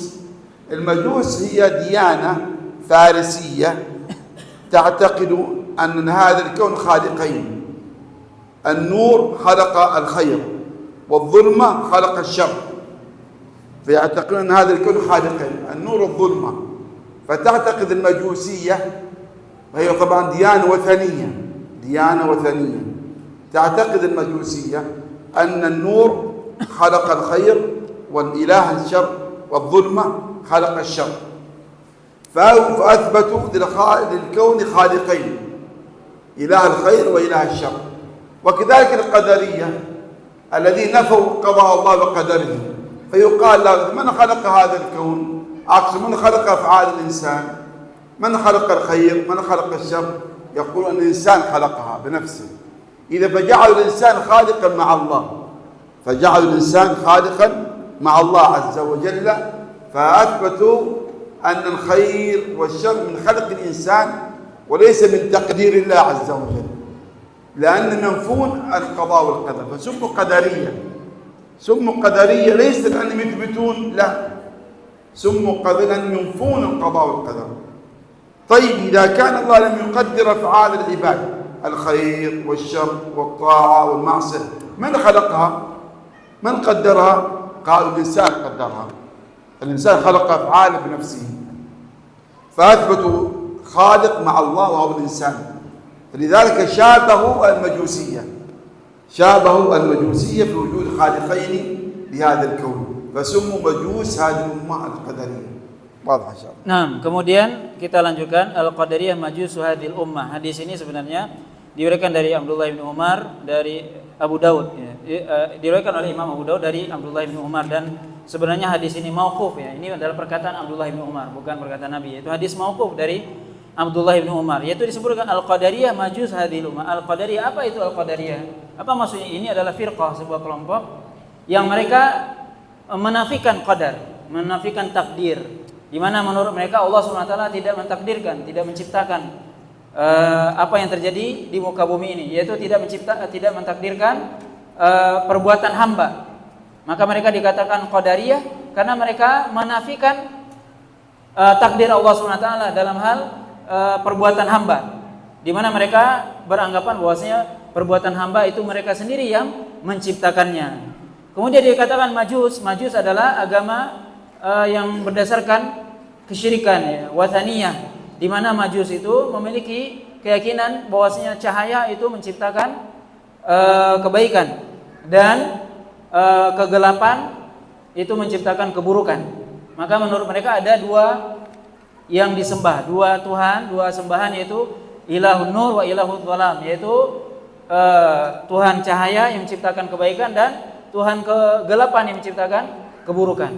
Maka di sini Al-Majus mereka memiliki dua Tuhan ya. Dan di sini Qadariyah ini mirip dengan Al-Majus, yaitu di mana Qadariyah mengatakan bahwasanya perbuatan hamba itu yang menciptakan hamba itu sendiri. Berarti mereka menjadikan hamba juga menjadi khalik, pencipta dari perbuatannya sendiri. Allah SWT menciptakan alam ini. Kemudian juga perbuatan hamba yang menciptakan adalah mereka sendiri. Berarti seorang hamba manusia juga menciptakan. Berarti ini ada dua sang pencipta. Makanya disebutkan di sini, di mana disebutkan bahwasanya Qadariyah itu adalah seperti Majus, seperti keyakinan mereka seperti keyakinan orang-orang Majusi yang mereka memiliki keyakinan ada dua yang disembah atau dua sembahan. Nah.